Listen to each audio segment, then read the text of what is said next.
Today we're going to be looking at density calculations, or basically just word problems and problem solving where we have to use the formula for density. So we would either be solving for one of the measurements that we get in our density formula. So density, just as a reminder, is equal to mass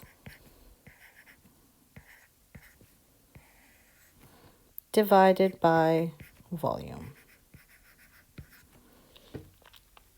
Let's look at our first example. What is the density of carbon dioxide gas if 0.196 grams has a volume of 100 milliliters? We are always going to start problem solving that require formula by just writing out the formula that we're going to use. So in this case, it's all density stuff. So we're going to write our density formula out. Density is mass over volume. And then we're going to write out what we were given. So what information does the question give us? So we are given the mass of carbon dioxide. So the mass is 0.196 grams. And we are given the volume. So this is going to be very straightforward. We just put everything into our formula. So density is 0.196 grams divided by 100 milliliters. Now for these calculations, you're going to use your calculator and it's going to give you an answer. And what your calculator will give you is 1.96 times 10 to the negative 3. And then we can't forget our units. And this time our units are grams per milliliter. Now I'm just going to give you a quick side lesson or just a reminder on how scientific notation would work and how our division worked. So when we're dividing by 100, we're going to take our decimal and we're going to move it. 100 has 2 zeros, so it's going to move twice, 1, 2, to the left because we're dividing. And then in the spaces that are left behind or that are left unfilled, those become zeros. So now the answer, if I was to write it without scientific notation, is 0.00196 grams per milliliter.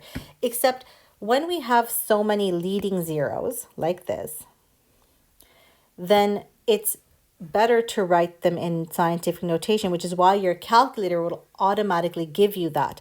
And so scientific notation says we're going to put our decimal, if you remember, after the first non-zero number.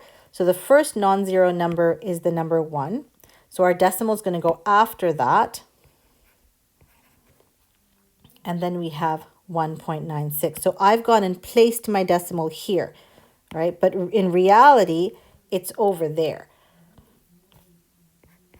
So I now have to figure out how many spaces do I move to put where I put it, so my purple one, to where it's supposed to be, which is the blue one.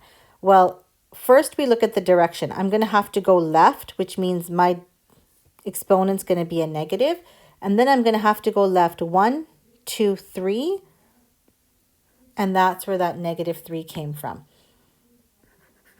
And then remember our units, grams per milliliter. Your calculator is going to give you this. I just wanted to give you just a quick reminder of how scientific notation works so that when you see that in your calculator, you're not going to get into a panic, okay? All right, so if a substance has a density of 2,700 kilograms per cubic meter and it has a volume of 200 cubic meters, what is its mass? So same approach, write your formula out.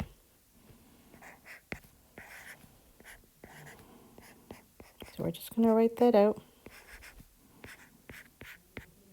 The formula is density is equal to mass over volume. Then we're going to write all our givens. So we are given that the density is 2,700 kilograms per cubic meter. And then we're also given a volume of 200 cubic meters. If we're to put everything we know into the right spot into our formula, then we're going to have a density of 2,700 kilograms. And now instead of writing the per cubic meter in the same line, this forward slash, that's just a division symbol, right? So I'm going to put it here because that's going to help us when we are going to be solving. And so it's equal to the mass over the volume.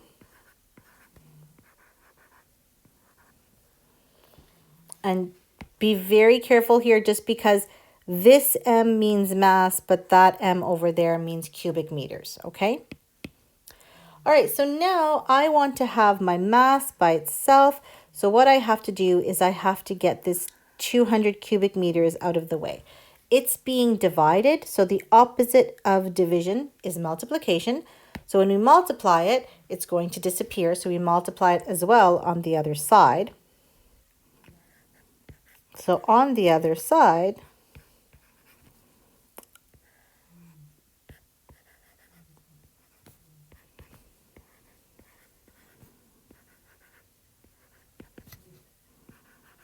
that's what I'm going to do to calculate the mass.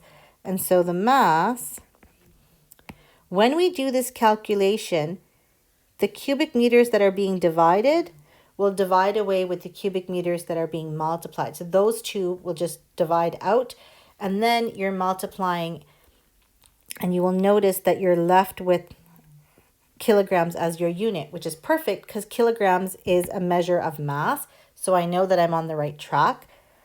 If I was doing this and I was somehow getting my measurement in meters cubed, then that's going to tell me something is wrong because mass is not measured in cubic meters. So then we get 540,000 kilograms. Notice that now I have what's called trailing zeros. These are called trailing zeros. We could then use scientific notation, and we could say that the mass would be 5.4, because remember, scientific notation means put the decimal after the first non-zero number. So it's going to go over there. But in reality, this is a whole number that has its decimal in there. Okay. And then we have to say times 10 to a power. And what we want to do is we want to move this decimal, the purple one, to where it's supposed to be. So that would mean I have to move to the right 1, 2, 3, 4, 5 spaces. So to the right means I'm positive exponent and then 5 spaces. And that would be the mass in scientific notation. Okay? Okay, next one. A cube has a density of 1.2 grams per milliliter. So we're going to write our formula out. Density is mass over volume. And the mass of this cube is given as 458 grams. So let's write out what we're given.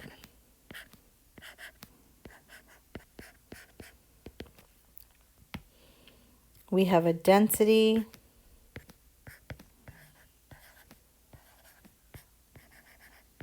of 1.20 grams per milliliter, and we have a mass of 458 grams. When we place everything we have into our formula, we get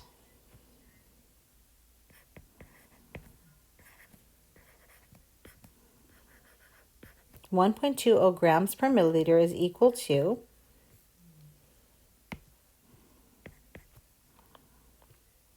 mass, which is 458 grams,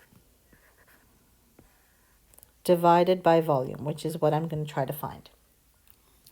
What we're going to need to do is we want to get the volume by itself. So we're going to need to multiply that volume first to get it out of the denominator. And when we do that, we're going to have volume times, and I'm going to write now, just like how I did in the previous example, I'm going to write that per milliliter as a fraction.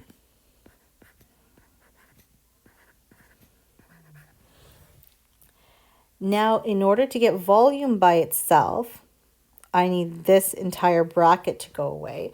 That's being multiplied. So we're going to have to divide by that bracket. So we're going to go volume is equal to 458 divided by, we're going to keep my units of grams. So 1.2 grams per milliliter. And remember, when we divide by a fraction, we are multiplying by the inverse. So inverse of the fraction means you flip the fraction over. So you turn the entire fraction upside down, and that's what we're going to get. When we're doing this multiplication, notice we have grams here, and then we're dividing by grams. That means the grams units are going to go away. And we're only going to be left with the milliliter unit, which is what, then I know I'm on the right track because I'm looking for volume, and milliliter is a measurement of volume. So if I was getting an answer in grams or an answer in grams per milliliter or anything of that combination, then I know I'm doing something wrong because I only want volume, which means I should have a volume measure as my answer. When you put this into your calculator, you're going to notice that you get a recurring decimal, meaning there are digits in the decimal that just repeat. In this case, it's the number 6. So that line on the top tells me that the 6 is recurring. So if I was to approximate that, so I'm going to show you what we mean. So your calculator is going to give you this. It's going to give you 381 point, and then there's all of these 6s that are just going on. So the 6s recur. It just goes 6, 6, 6, and it goes on and on and on. So we're going to round to 2 decimal places. So when we're rounding to 2 decimal places, what we have to do is look at the second decimal, because that's the number I'm rounding to. And to figure out what I do with that 6, meaning do I keep it as 6 or does it round up, I have to look at what is to the right of that 6. If that digit is under 5, so a number is from 0, 1, 2, 3, or 4, then 6 will remain as 6. If the number to the right is 5 or above, so 5, 6, 7, 8, or 9, then we have to round that 6 up to 7. So when we're rounding, it's either keep the digit as it is or round it up. So here we have to round up. So we get approximately, so this symbol here just means approximately equal to. So the volume is approximately 381.67 milliliters.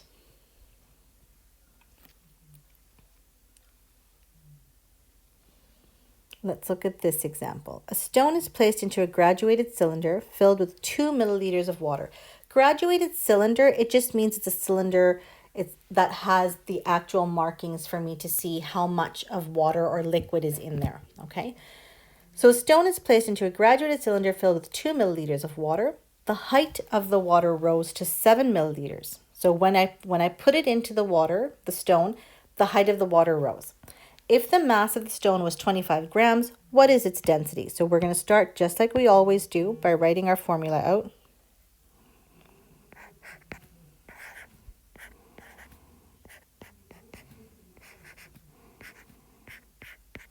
So our formula is density is equal to mass over volume. And then we look at what we were given. Well, we're given a starting volume of this water, so I'm going to call that V1. So the initial or the first volume, the starting volume, is 2 milliliters. And then we're given a final volume of 7 milliliters. And we're also given the mass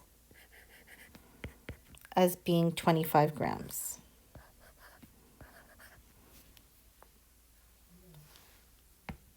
So when I'm looking at all this information, they didn't really tell me what the volume is of my stone. But what they did do is they've given me enough information to calculate the volume. The volume of my stone is going to be the final volume of water minus the starting volume of water. So that change in volume of the water was caused by putting the stone in there. And so that change is represented by the volume of the stone. So that 5 milliliters, that's the volume of my stone. So now we're going to calculate our density. Our density is M, which is our mass, over V, which is my volume.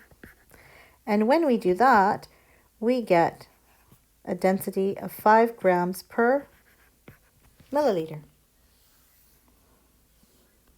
Okay, a rectangular object is 15 centimeters long, 10 centimeters wide, and 5 centimeters thick. The object has a mass of 450 grams. So question A is asking us, what is the density of my object?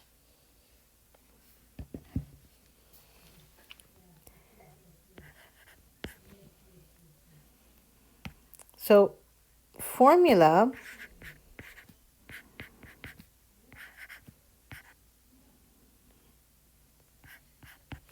and if we look at our information, they haven't given me the volume, okay?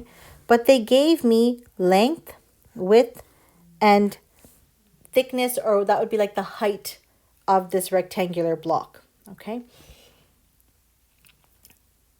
So they've actually given me information where I can calculate my volume. So I'm going to use two formulae here. So that's why I say formulae, meaning more than one. So the first one is the one I've been using all the time. That's my density formula. I know I'm going to have to use that. But I also have to use a formula to find volume, and that is volume is equal to length times width times height. And now let's look at what we were given.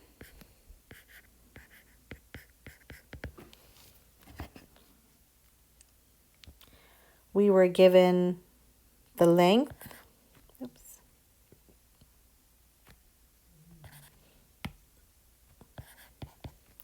The length is 15 centimeters. The width is 10 centimeters. And this height is 5 centimeters. And then we were also given the mass. And the mass of our object is 450 grams.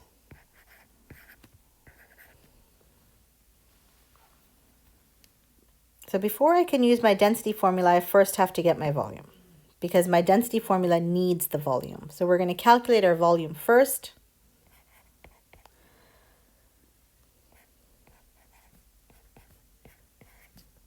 So multiply everything together, and we get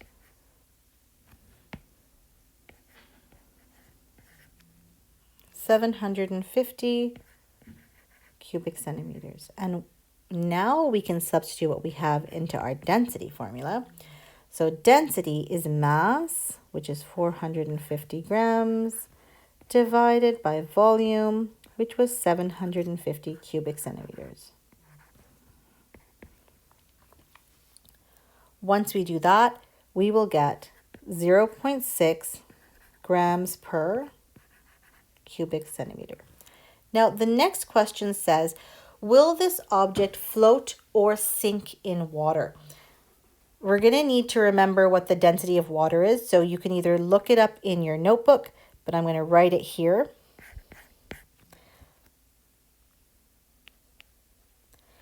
So the density of water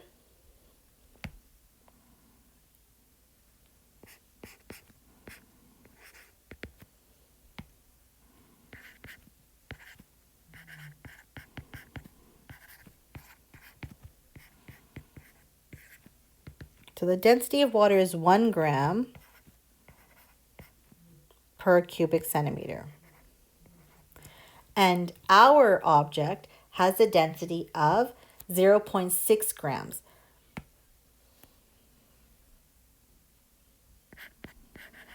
So our density is less than the density of water. If your density is less than the body of liquid that your object is in, then that object is going to float.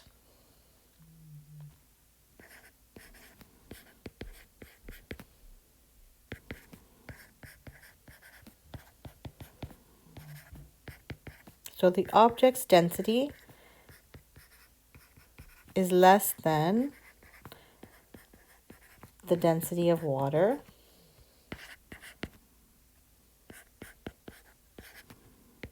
Therefore, the object will float. And that's it. So you can go and carry on with the slides, and you will have a few exercises to do. You'll need to have your calculator with you so that you can try out those questions and see if you are able to understand how to work with density and how to use the formula and manipulate it.